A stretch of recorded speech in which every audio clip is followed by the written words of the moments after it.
La voz de todo el Perú ya se encuentra en la cabina de RPP el profesor Pedro Grados Smith, director de la Escuela de Posgrado de la Universidad de Lima. Profesor, ¿cómo está? Bienvenido. Muy buenos días, gracias por la invitación. A ver, profesor, ha retrocedido el número del Producto Bruto Interno en el mes de marzo. ¿Qué indica esta cifra? ¿Es como para hacer proyecciones negativas a lo largo de lo que sigue el año? No es una buena cifra, indudablemente, pero no, porque hay dos factores principales que han generado este menos 0,28 de crecimiento marzo de este año versus marzo del año anterior. Uno tiene que ver con la Semana Santa. La Semana Santa este año cayó en marzo, son 2 días menos de trabajo y...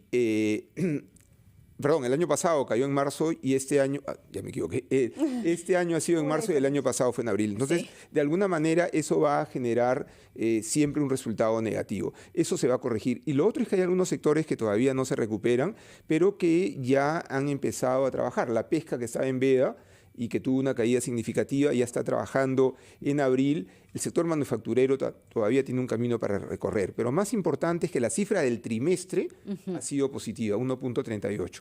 Técnicamente algunos consideran que recesión es 2 trimestres consecutivos de cifras negativas. Como ha sido positivo, de alguna manera podríamos decir que estamos saliendo de la recesión, aunque de manera tímida todavía, ¿no? Ahora, ligamos esto que nos acaba de decir, porque efectivamente Semana Santa, 2 días de trabajo menos, podría justamente haber influido en este 0,28% que cae el PBI. Pero si miramos, digamos, el lado positivo, Semana Santa también implica mucho turismo. ¿Esto no habría generado, digamos, algún tipo de mejora, ya si lo vemos en el plano de la economía en general para Perú? A ver, eso es en el caso del sector turismo, alojamiento, viajes a provincias, transporte, pero podemos mencionar el caso de los feriados. Este año vamos a tener 4 feriados más, 5 feriados más. El efecto de los feriados va a ser negativo en el PBI. O sea, si bien beneficia viajes a provincias para la construcción, para la industria manufacturera, para el trabajo en agricultura. Entonces, el crecimiento del turismo no compensa esta caída en estos otros sectores. O sea, no es bueno tener más feriados si no ha subido la productividad. Productividad es en el mismo tiempo produzco más. Porque muchos dicen, ¿por qué los países nórdicos trabajan menos que nosotros? Porque su productividad es mucho mayor. Entonces, no es bueno que se hayan generado desde la perspectiva de crecimiento y con el desempleo que existe y con la pobreza que se ha incrementado más feriados. No son medidas no necesariamente positivas para la economía. Claro, se ha incrementado un feriado el 6 de agosto por la batalla de Junín también. Ahora, profesor, ¿qué sectores se tienen que fortalecer en los próximos meses para revertir la cifra? A ver, acá lo fundamental es generar confianza en el sector privado, ¿no? Y lamentablemente hay una serie de señales que no van en esa línea y generar políticas que sean coherentes desde una perspectiva de marco macroeconómico general. Hemos hablado del control de tasa de interés, que aparentemente el Congreso va a volver a liberar las tasas de interés. Hemos hablado del retiro de CTS, no es positivo en el largo plazo, tampoco la desarticulación prácticamente de la industria de pensiones. Entonces hay una serie de medidas que son contradictorias. Lo que ocurrió en el puerto de Chancay, es decir, esta contradicción, porque apruebas para una inversión significativa de más de $1.000 millones y después dice ya no tienes la exclusividad. Pero claro, ¿cómo? Las condiciones para invertir eran la exclusividad dentro del puerto. Entonces, hay una serie de medidas que muestran que lo que se requiere es generar confianza. Y lo peor fue la disminución en nuestro nivel de grado de inversión. Seguimos siendo grado de inversión, pero estamos al límite de pasar a países como Colombia, por ejemplo, que ya perdió el grado de inversión, ¿no? Bueno, y si vemos justamente el trabajo del Estado, ¿podríamos decir que esta relación Estado-empresa privada va mejorando también?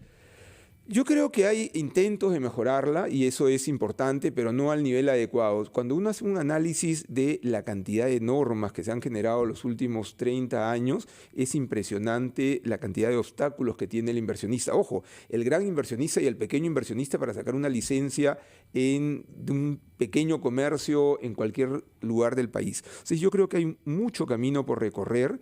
Y yo diría que la verdad lo que ha fallado en el Perú no es el modelo económico, como dicen algunos, sino es el Estado peruano, ¿no? Y otro ejemplo es la cantidad de hospitales que se empezaron a construir y no se terminaron de construir. O sea, el Estado no ha podido ni siquiera administrar el propio Estado. Hay instituciones del Estado que funcionan bien, indudablemente Banco Central, Superintendencia, Cancillería, etcétera, ¿no? Y sobre inversión privada, profesor, hay buenas noticias con respecto a ingresos de turistas en el Perú, al Perú. Sí, efectivamente, en el mes de abril se ha batido el récord de turistas desde inicios de la pandemia. Bueno. 176.000 turistas. Esto debería seguramente mostrarse en los resultados del rubro alojamientos y restaurantes, cifra que saldrá todavía en junio. Yo creo que el crecimiento del producto va a ser entre 3 y quizás ligeramente superior. El gobierno considera que va a ser 3.1, pero es insuficiente para resolver sobre todo el tema de la pobreza, que recordemos que hace 5 años era 20% y ahora es 29%. Y ahora es 29, una cifra muy alta. Y además han dicho los propios ministros, ¿no? Incluso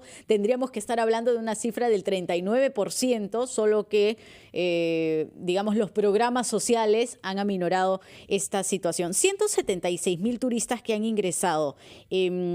¿Por qué tipo de factores? Porque efectivamente ya estamos lejos de casos de pandemia, de los casos justamente de contagios de COVID-19, porque se ha mejorado la información de algunas regiones en particular de nuestro país. Es decir, ¿qué factores han ido sumando a que el turista, el extranjero diga, ok, yo regreso a Perú? Perfecto. O en todo caso visito por primera vez Perú. Ambos y otros adicionales. Por ejemplo, es verdad que PROMPERÚ ya está haciendo una labor de presentación del Perú a nivel internacional, pero diría yo que el principal factor es lo que es el Perú. Recordemos que el Perú es uno de los centros culturales a nivel internacional, o sea, Egipto, México, Perú, Roma, Grecia, y por lo tanto sí hay una atracción de turismo cultural muy fuerte, Machu Picchu, además la colonia, etcétera. Hay un tema también natural, lo que es observación de aves.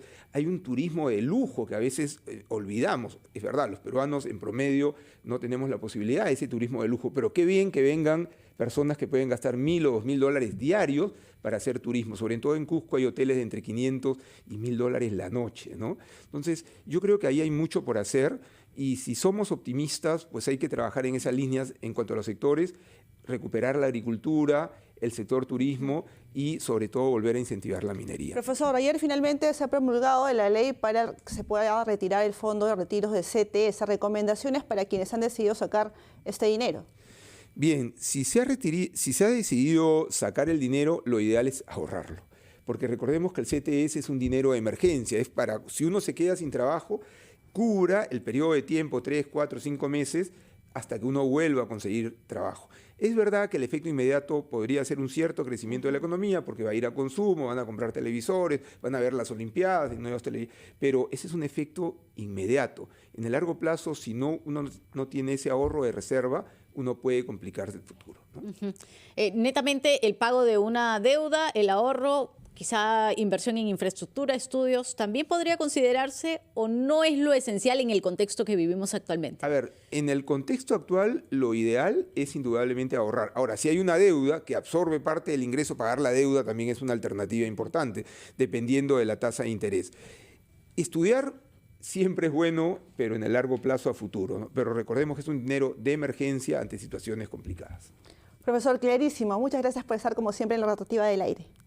Teníamos en cabina al profesor Pedro Grados Smith, director de la Escuela de Posgrado de la Universidad de Lima. Y lo saben, amigos, ahorra o invierta. No, ese dinero de la CTS no está asignado para gastarlo en viajes, distracciones o tampoco compras que no van a ser de vital importancia en esta época del año. 7:47 de la mañana, amigos, es momento de ir a una pausa, pero regresamos con más en breve.